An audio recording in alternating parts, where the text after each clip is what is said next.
Vamos abrir nossas Bíblias em Mateus capítulo 5. Evangelho de Mateus capítulo 5.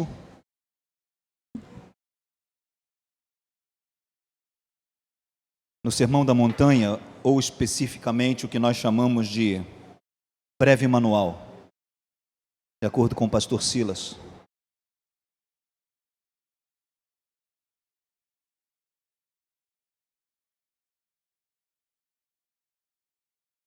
Nós vamos ler os versos 10 a 12.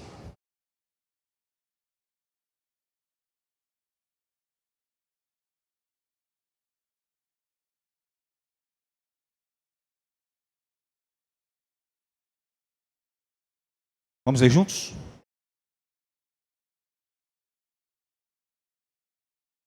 Vamos lá? Bem-aventurados os perseguidos por causa da justiça, porque deles é o reino dos céus.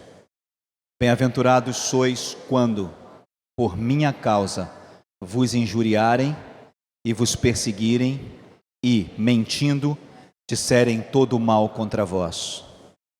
Regozijai-vos e exultai, porque é grande o vosso galardão nos céus, pois assim perseguiram aos profetas que viveram antes de vós. Quando começamos a trabalhar, ou a forma como começamos a trabalhar na semana passada, o entendimento desta expressão de Jesus é que ser perseguido por causa da justiça está associado a uma bem-aventurança tanto quanto qualquer outra das bem-aventuranças expostas por Jesus. E ser perseguido por causa da justiça é especificamente uma característica daqueles que vivem em Jesus. De maneira muito peculiar, não apenas Jesus abre o entendimento sobre as bem-aventuranças, mas ele a personifica. Ele diz: bem-aventurados sois vós. Então ele não diz apenas que bem-aventurados são, mas ele diz quem são esses bem-aventurados. Por serem perseguidos e dizerem toda mentira e calúnia contra nós, por causa dele. Então, na semana passada, nós entendemos bem esses dois aspectos. Que as bem-aventuranças são características e ser perseguido é uma característica. E que essa personificação, essa especialização, essa especificidade que Jesus dá, quando ele diz bem-aventurados sois vós, ele declara que essa bem-aventurança é daqueles que querem viver nele. Na semana passada usamos algumas citações diretas de John Stott no livro Mensagens do Sermão do Monte, a Contracultura Cristã. E é a partir destas palavras de Stott que a gente vai dar o start de hoje. Ok? Vamos lá? Vamos ler juntos? As bem-aventuranças. Vamos ler juntos? Vamos lá?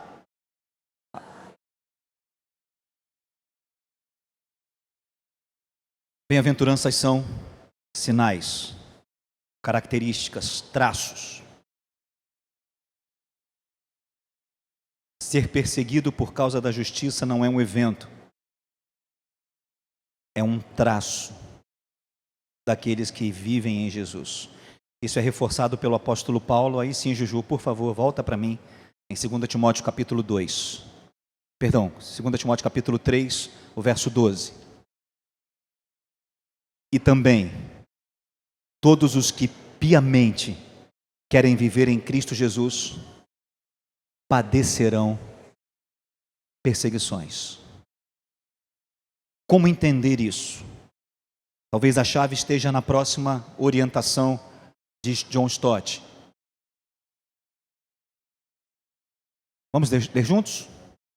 Na verdade, alguns tomam a iniciativa de se opor-se a nós e, particularmente, de nos injuriar e perseguir, não por causa das nossas fraquezas ou idiosincrasias, mas por causa da justiça e por minha causa, diz Jesus. Isto é, porque não gostam da justiça, da qual sentimos fome e sede, e porque rejeitaram o Cristo que procuramos seguir. A perseguição é simplesmente o conflito entre dois sistemas de valores irreconciliáveis. A perseguição não é um evento, é um conflito. À medida em que a vida de Jesus começa a ser manifestada em mim, o Espírito guia as minhas atitudes, eu mudo a minha forma de pensar, sou transformado pela renovação do meu entendimento e eu começo a me mover em linha, parecido com Jesus. Isso automaticamente começa a criar inquietações.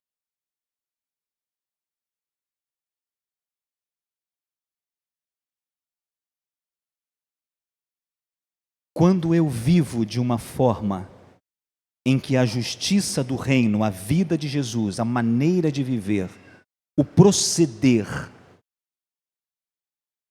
se manifesta em mim, nas minhas atitudes, nas minhas escolhas, nos meus valores, a tendência é que haja um conflito com os valores, com as importâncias e com a forma de pensar que não é mais a minha.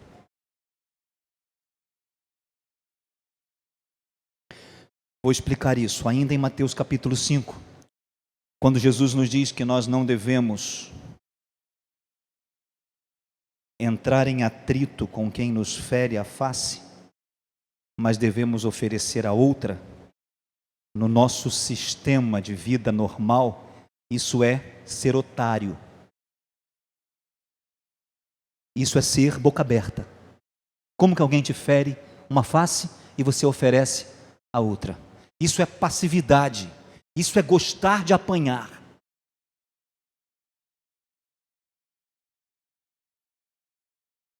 Quando alguém quiser lutar com você para arrancar a sua camisa, entregue também a sua jaqueta. Ele diz, quando alguém quiser brigar com você, arrancar de você a sua túnica, entregue também a sua capa.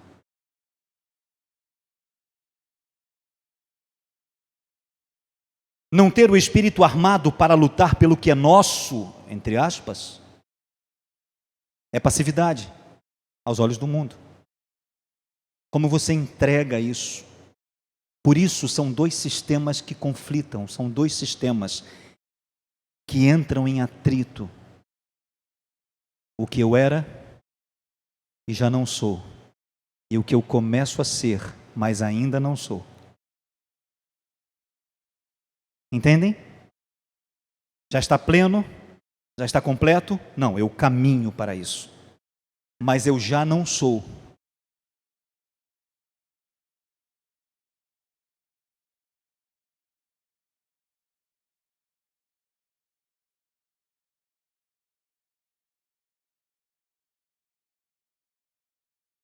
Isso é o que precisa estar claro no nosso entendimento. Por que começamos a expor a perseguição, falando de tempos difíceis e de comportamentos e atitudes que brotam do meio da comunidade da fé? Porque é exatamente no meio, no nosso meio, em que quando nós decidimos de fato viver com Jesus, talvez comecem as próprias incompreensões. Quando as coisas que o sistema religioso, ou quando o sistema religioso deixa de ser importante, ou quando o sistema religioso já não diz nada para nós, mas a vida com Jesus é mais importante, o prazer nele é mais importante, e pessoas são mais importantes do que coisas, então começa a haver um conflito. Estes aspectos de conflito ocorrem porque os valores são diferentes. Não é um rito, não é a defesa de uma placa, não é a defesa de uma doutrina, não é a defesa de uma postura, não é a minha congregação, é o reino, é o quanto a vida de Jesus se manifesta em nós e o quanto queremos viver de fato o que Ele ensina.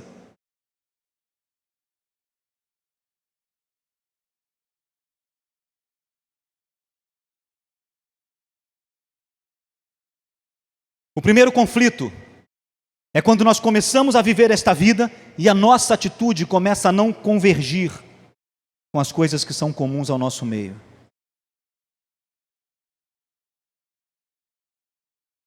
Por isso há um alerta de que às vezes, Maicon, o conflito começa em casa, no ambiente de família. Quando você quer valores, age com atitudes que impõem determinadas coisas que já foram negociadas há muito tempo nos valores, às vezes do nosso ambiente familiar, às vezes do nosso ambiente de comunidade de fé.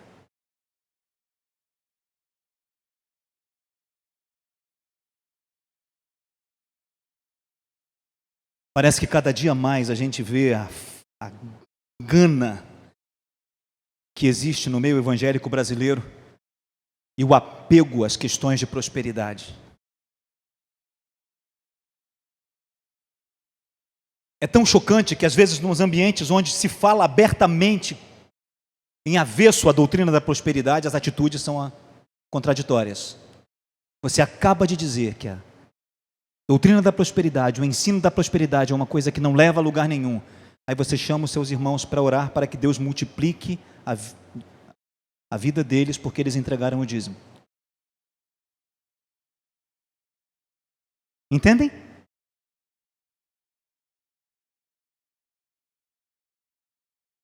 Aí fazemos acampamentos para dizer assim, sua vida vai ser diferente, sua vida vai ser mudada. De agora em diante você vai ter tudo que você espera. Porque Jesus dá tudo o que você espera. Mentira. Em lugar nenhum ele diz que nos dá tudo o que ele espera. Ele diz que ele sempre suprirá as nossas necessidades, segundo a sua glória. Não o que você quer, o que você necessita. E entre o que você quer e o que você precisa, muitas vezes há uma distância enorme. Monstruosa. Eu, por exemplo, se pudesse, só comeria carne gorda, farofa e tomaria Coca-Cola. Isso me mata em menos de 2 anos. Porque apesar de eu ter uma carinha de 35, eu já tenho 50.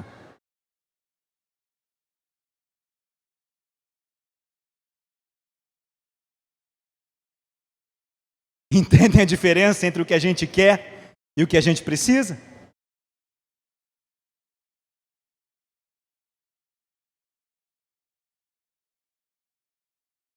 É simples. Quando nós começamos a viver em Cristo Jesus e quando os valores do reino começam a ser colocados em nós, nós começamos a entender as nossas necessidades e começamos a dar valor ao que nós necessitamos e não necessariamente ao que nós queremos. E isso dá um nó na cabeça das pessoas.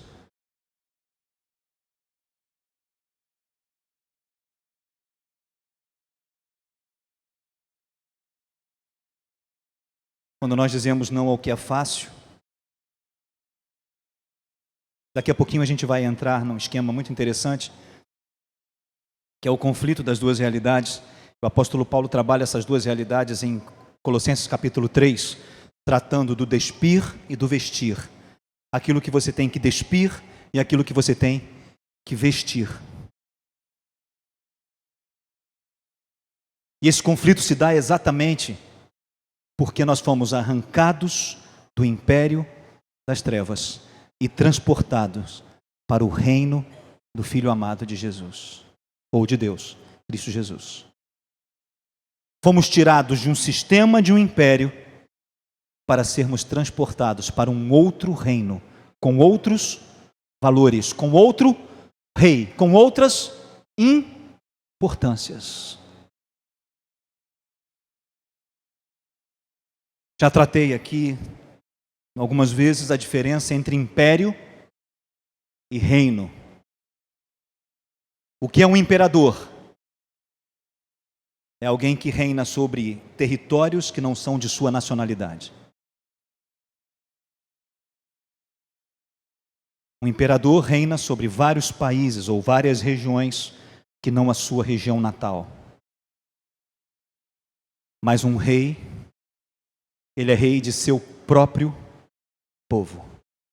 Por isso nós fomos arrancados de um império onde alguém tinha autoridade sobre nós, que não tinha direito, e fomos transportados para um reino de um rei que tem identidade conosco. Amém? Está claro isso?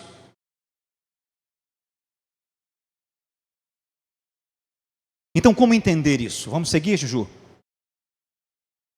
Esse é o conflito. Despir e vestir. Pois que já vos despistes do velho homem com seus feitos. O verso 9 de Colossenses 3. E no verso 10, o apóstolo Paulo diz: e vos vestistes do novo, que se renova para o conhecimento, segundo a imagem daquele que o criou. Para ser parecido com Jesus. Porque aqui ele não está falando da criação primeira, ele está falando de sermos recriados, de nascermos de novo em Cristo Jesus. Semelhantes a ele. Quem diz estar nele, deve andar como ele andou.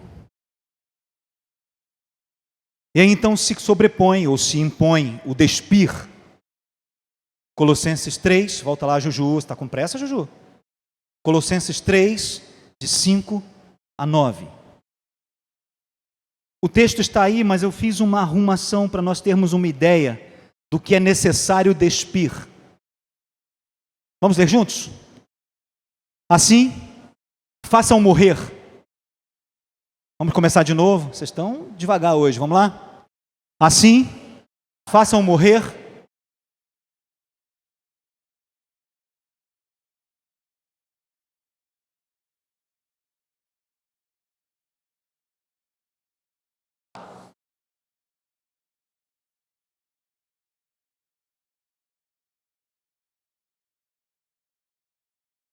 É por causa dessas coisas que vem a ira de Deus sobre os que vivem na desobediência, aos quais vocês praticaram no passado. Reparem que o apóstolo Paulo deixa bem claro que nós estávamos num sistema e agora somos levados para outro sistema. Era comum vivermos isso. No passado praticamos isso com naturalidade, mas agora não mais. Saímos de uma realidade para a outra. Isso não tem nada a ver com ser membro de igreja. Isso aqui é chocante. É que isso não tem nada a ver em ser evangélico. Não, então quando eu não era evangélico, eu não vivia nessas coisas. Eu não era evangélico, eu vivia nessas coisas. Há muitos evangélicos que continuam vivendo nessas coisas. Há muitos membros de igreja que fazem disso sua realidade interior. Por isso a questão não é ser ou não evangélico, ou ser ou não membro de uma igreja evangélica. É se está em nós ou não a vida de Jesus. E se foi trocado o nosso sistema que conflita. Está claro? É uma questão de atitude. De como nós nos despimos do que não queremos ser.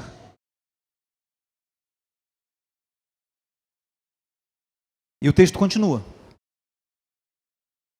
Mas agora, juntos, abandonem todas estas coisas: ira, indignação, malícia, maledicência, palavras torpes no falar. Não mintam uns aos outros, visto que já se despiram do velho homem com as suas práticas.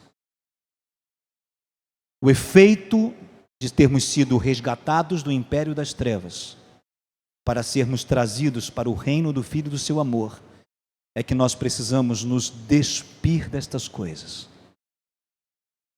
O velho com as suas práticas. Repita comigo.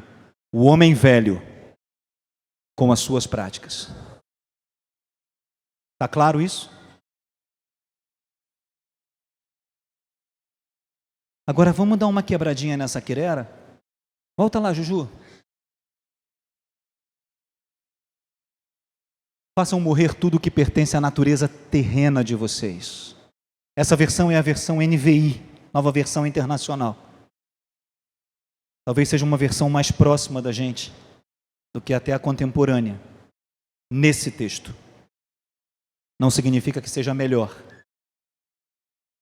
Nesse texto em especial, quando ela diz de natureza terrena, porque Colossenses, quando o apóstolo Paulo escreve a carta de Colossenses, ele vai dizer que nós morremos e nascemos de novo em Cristo Jesus. E se isso aconteceu conosco, devemos pensar no que é de cima. Não pensar nas coisas que são da terra, mas nas coisas que são de cima. E ele não fala de posições geográficas. Ele fala de realidades espirituais. O que é de Deus e o que é nosso, do homem natural. Então entendam o terreno como algo que é natural ao homem que não nasceu de novo. Ok? A expressão utilizada pelo apóstolo Paulo para descrever imoralidade sexual, e em algumas versões, na maioria delas, está escrito prostituição. Prostituir-se é o fato de envolver-se com uma prostituta. E o termo imoralidade é mais amplo, imoralidade sexual é mais amplo para o termo que o apóstolo Paulo usa, que é porneia, ou o verbo pornel. Pornel e porneia trazem a ideia de desejos ilícitos de qualquer natureza sexual.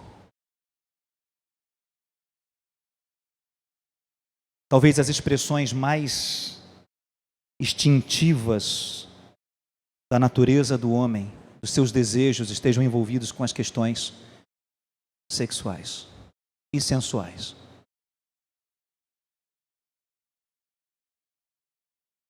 O número de pessoas que são escravas de masturbação, pornografia e de flertes na internet é um absurdo.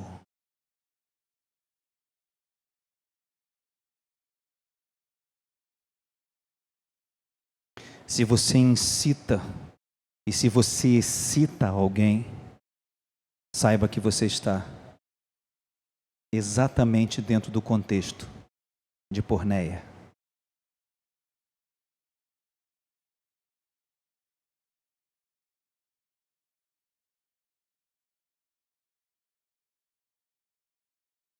Nós não vamos nos ater nos particulares, mas apenas alertar os pontos mais evidentes. Se tem uma coisa que escraviza o homem, são os seus desejos sexuais e a sua inclinação para a sensualidade. Isso começa muito cedo.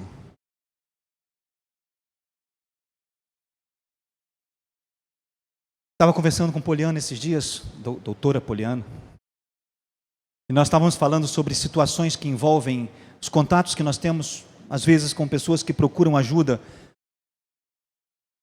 em situações emocionais e às vezes até em situações psicológicas e psiquiátricas. E o número de pessoas que passaram por abusos na infância é alarmante.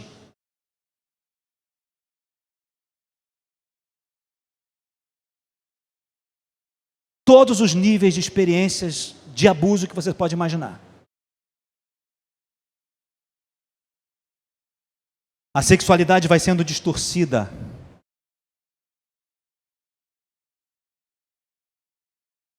Vivemos num mundo onde se grita aos quatro ventos que tem que haver liberdade sexual.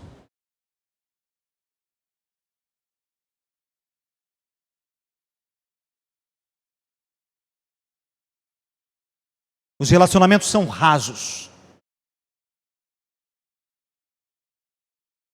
Rasos a nível de respeito, rasos a nível de sentimentos e altamente profundos a nível de contatos íntimos. Às vezes no primeiro encontro, jantou, motel.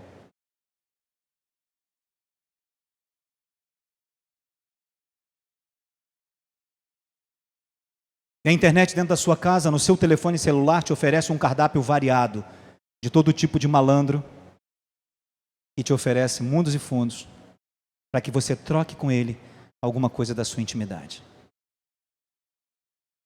Conversava com uma senhora esses dias que entrou numa dessas sem perceber. Ela é de outra congregação, ela tem 59 anos e o indivíduo era tão mau caráter que com 15 minutos pediu um nudes dela. Mas isso é normal. Pornografia, liberdade sexual, isso no nosso tempo é normal. Se você quer valores de Jesus, saiba que o seu corpo é templo do Espírito Santo. Saiba que você não foi criado para esse tipo de coisa. E saiba que toda vez que você entra nisso, isso gera consequências espirituais, que muitos já saíram de lá e sabem do que eu estou falando. A luta para desfazer os laços e os elos com todo tipo de porcaria, de imundície sexual e de perversão que parece que incrusta na gente, como se fosse piche. Já colocou a mão no piche? Como é difícil arrancar do corpo? Isso gruda. É necessário que a gente tenha coragem em Cristo Jesus de se despir disso e de renunciar isso.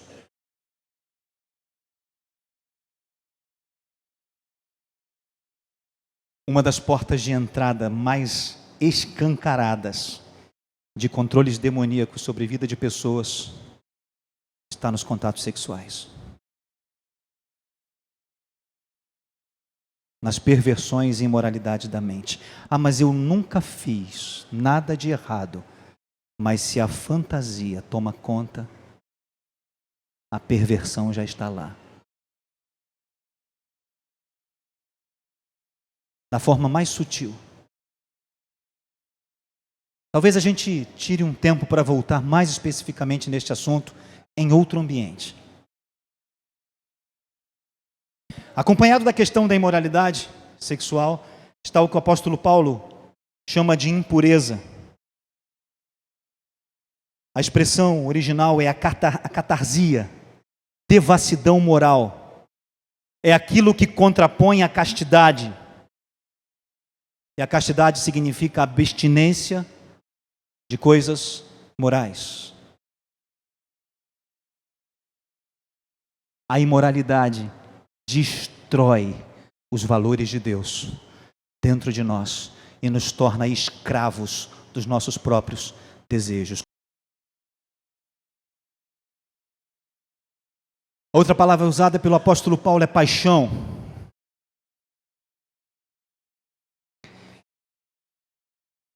Vem da expressão pathos, que significa desejo desenfreado, algo sem controle.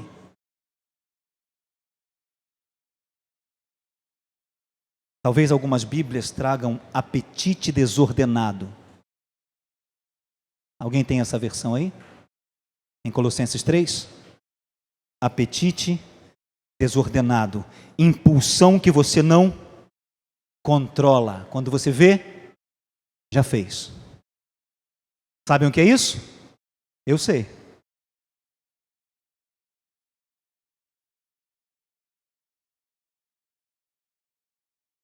Ele não está falando de paixão com relação a amor e paixão. Ele está falando de paixão com relação ao desejo que te impulsiona.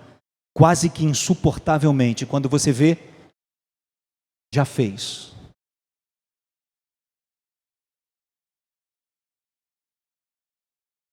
Já se sentiu assim? Isso a gente tem que despir. É fácil? Ninguém diz que é fácil. Mas temos que fazer. O que isso tem a ver com perseguição? A sutileza destas coisas nos perseguem e nos machucam de dentro para fora, nos aprisionam e nos atormentam de dentro para fora. Quantas vezes, talvez em sua vida, por uma atitude, por um pecado que se repete, por algo ativo que você não consegue deixar, você já teve vergonha de orar? Quantas vezes você já foi acusado, cara de pau, você vai pedir perdão de novo?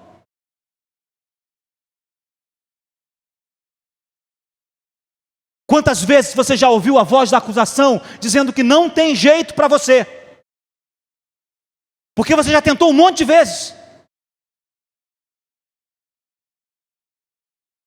Perseguição não é um evento que vai chegar. Perseguição é um conflito que começa dentro e que se externa no ambiente. Porque quando estas coisas se oferecem e você diz não, você destoa do que é considerado normal.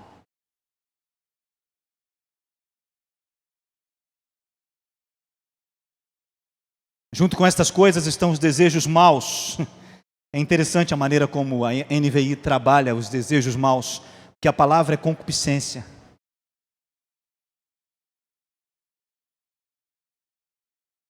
E essa palavra vem do termo grego epitomia.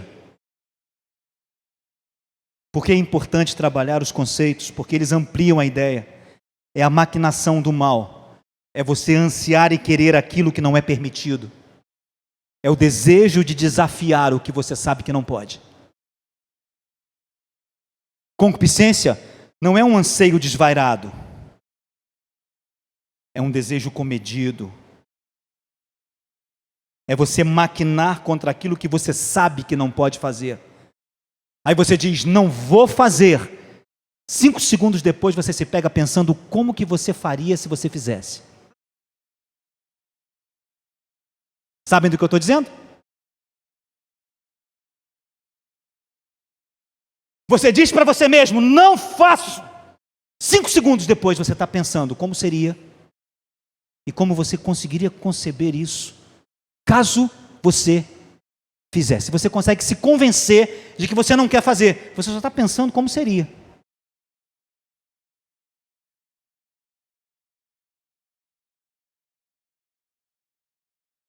Bem-vindos à concupiscência. Isso não é uma palavra bonita de algo que se come cozido com batata, nem assado no forno. Concupiscência é a capacidade de maquinação do mal. Concupiscência é a capacidade de você saber, eu não quero isso, mas continuar maquinando como se fosse fazer. E daqui a um pouquinho, você faz de novo.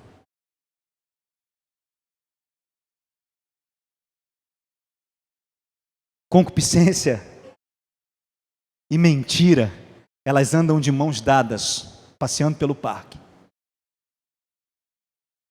Quando, por exemplo, você sabe que dizer a verdade para uma pergunta da sua esposa, quando ela diz, já fez isso?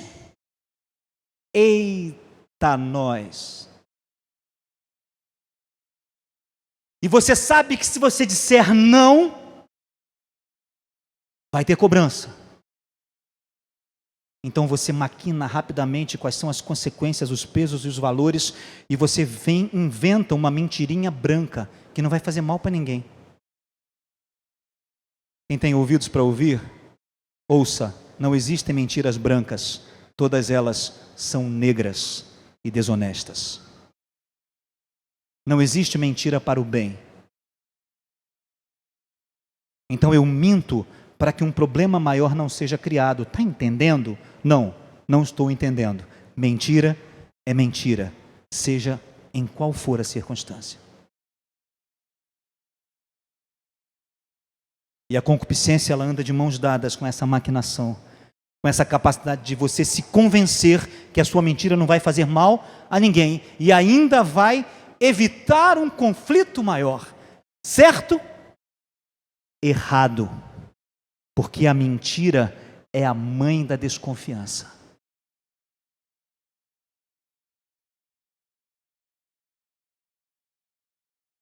E quando você acha que está evitando um conflito, você está perdendo a confiança do seu cônjuge.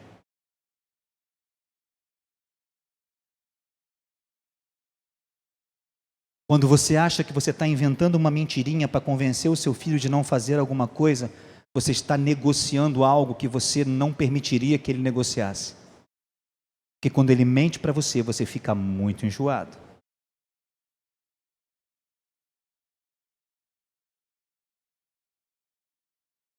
Ah, mas eu não minto para os meus filhos. Não? Quando você diz assim, amanhã a gente faz. E esse amanhã não é o dia do outro dia. Esse amanhã é um lugar imaginário num calendário sem data.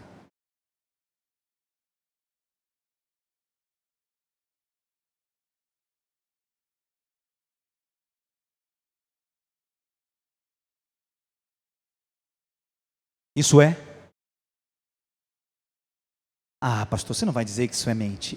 É. E você se convence de que dizer não para ele pode trazer transtornos a ele. Então é melhor não dizer não, é melhor você mentir.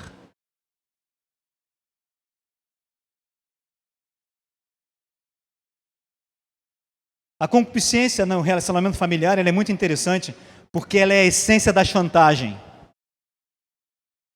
E há muitos de nós que, como pais, às vezes não se impõem a determinados limites, mas a gente chantageia, a gente diz, olha, se não fizer isso, não vai ter aquilo.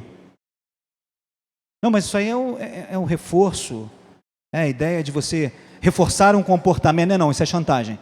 Você só vai dar se a criança fizer. Não é não. E não tem que ter explicação.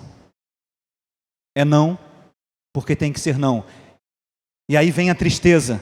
Se você não ensina não a seu filho enquanto ele está debaixo das suas rédeas, a vida ensinará o não para ele, quando ele crescer. E se você não o disciplina com amor, a vida vai bater duro nele. Porque de acordo com Rocky Balboa, ninguém bate tão duro quanto a vida.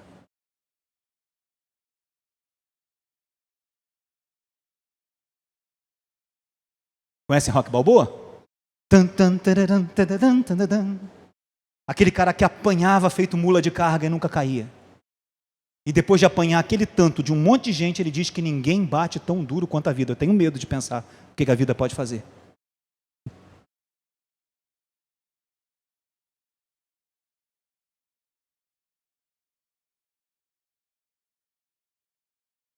São valores que nós precisamos nos apropriar para não entrar nessas negociatas das concupiscências. Temos um outro termo, o apóstolo Paulo traduz por ganância, mas em algumas Bíblias está avareza. O termo original significa alguém que tem desejo por lucro, apego ao ganho, alguém que não mede atitudes para ter, para possuir. Ter é mais importante que qualquer coisa. Eu conheço uma pessoa com a qual eu convivi um tempo, que mesmo passando um processo de depressão profundo, e às vezes de desânimo, de quase não levantar da cama para nada, nem para trabalhar, quando se falava na palavra comprar, ela acendia como um letreiro neon.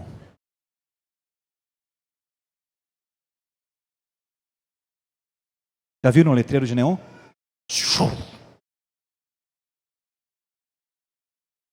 Clareava mais que farol de avião. Aquelas luzes de aterrissagem e pouso. Ou de pousos e decolagens.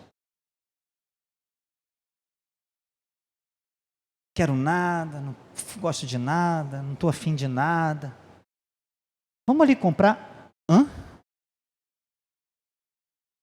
O quê? Agora?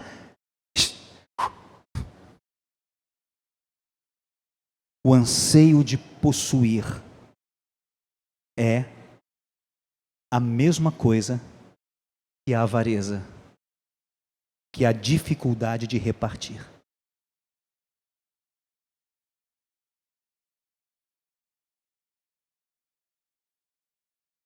Já entenderam?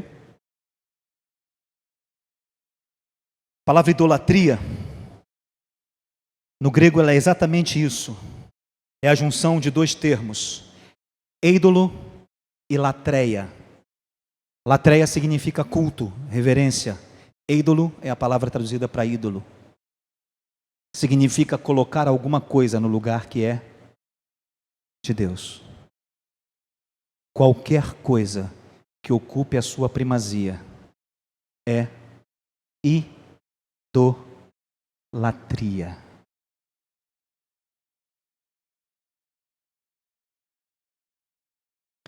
Quero muito ter uma chácara para descansar nos finais de semana.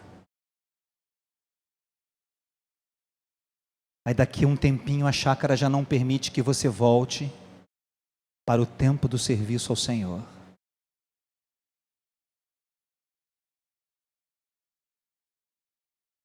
É sutil, né?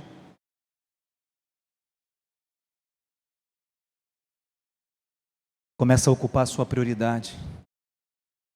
Começa a ocupar o seu tempo, a sua preocupação. Seja lá o que for. Tudo que você coloca no lugar de proeminência. Tudo. Pode ser família, trabalho, dinheiro, coisas, afazeres.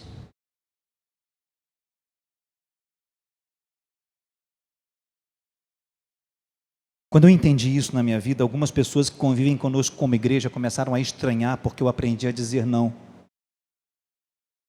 E muitos de vocês estranharam quando ouviram o não. Eu queria muito conversar com você hoje.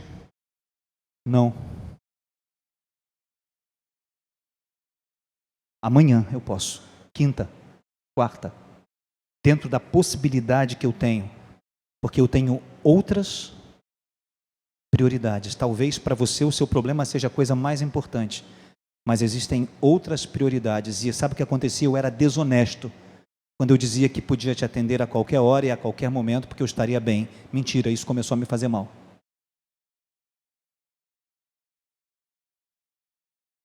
Então quando eu comecei a dizer não, e não é uma palavra libertadora, porque você não se torna refém de ninguém e nem de nada. Você pode? Não. Não posso. Como a gente se adapta muito rápido, nossa realidade foi também engraçada, porque vocês se adaptaram rápido. Vocês aprenderam que por telefone, por WhatsApp, é rapidão. E não há dificuldade nenhuma de fazer isso. E eu faço com a maior alegria. Quem liga para mim e manda zap para mim sabe do que eu estou falando. Com todo carinho. E às vezes, uma conversa de 15 minutos, 10 minutos, poupa algumas coisas de 1 hora, de 1 hora e meia. Estão entendendo? Por que eu estou dizendo isso? Porque vai chegando um momento onde os afazeres se tornam mais importantes do que as pessoas. E a gente adoece porque se torna escravo dos afazeres.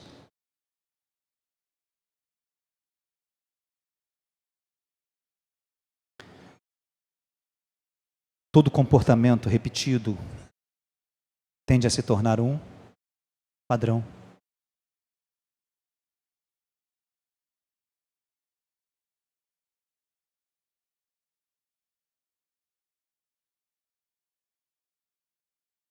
Sabe qual outra palavra que eu aprendi a dizer? Pois não. Às vezes alguém chega perto de mim assim, eu queria tanto falar com você. Pois não. E muitas vezes aqueles 4, 5 minutos de conversa rápida, num supermercado, numa esquina, no 1,99, sei lá onde é suficiente para que a pessoa receba aquilo que ela precisa naquela hora. Esses dias alguns irmãos passaram por mim e me viram orando com uma pessoa dentro do Catarinense. Ficaram esperando e tal. Eu passei e ela disse, pastor, eu preciso tanto de oração. Eu falei, vamos? Por que eu vou esperar? Porque Jesus mandou que a gente não fosse como os publicanos, como os fariseus, batendo no peito e gritando nas praças. Ninguém estava batendo no peito e gritando nas praças. Estávamos atendendo uma necessidade sentida no momento em que ela acontecia. Está entendendo? Às vezes nós estamos tão preocupados com a forma como as coisas têm que ser feitas, que essas formas se tornam ídolos. E a gente deixa de fazer o simples. E deixa de trazer conforto de forma imediata. Porque acha que tem que fazer de uma determinada forma.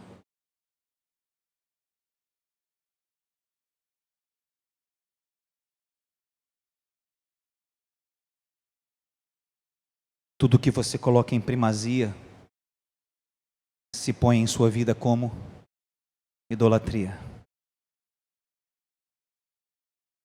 Vamos lá, Juju? Por causa destas coisas, vem a ira de Deus. E destas coisas nós viemos, porque nós já as praticamos.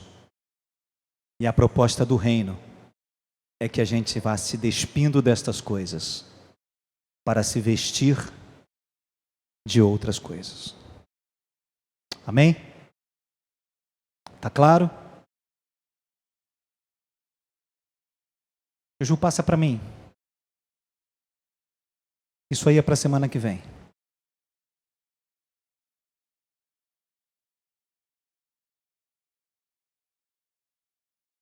Então, na próxima semana, nós vamos voltar a abrir Colossenses 3, a partir destas expressões.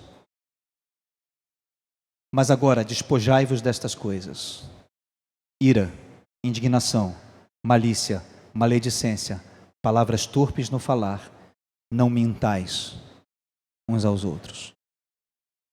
Ok? E aí, na outra semana, a gente vira a chave, deixando o que tem que despir, para aprendermos o que nós temos que vestir. Amém? Vamos ficar de pé?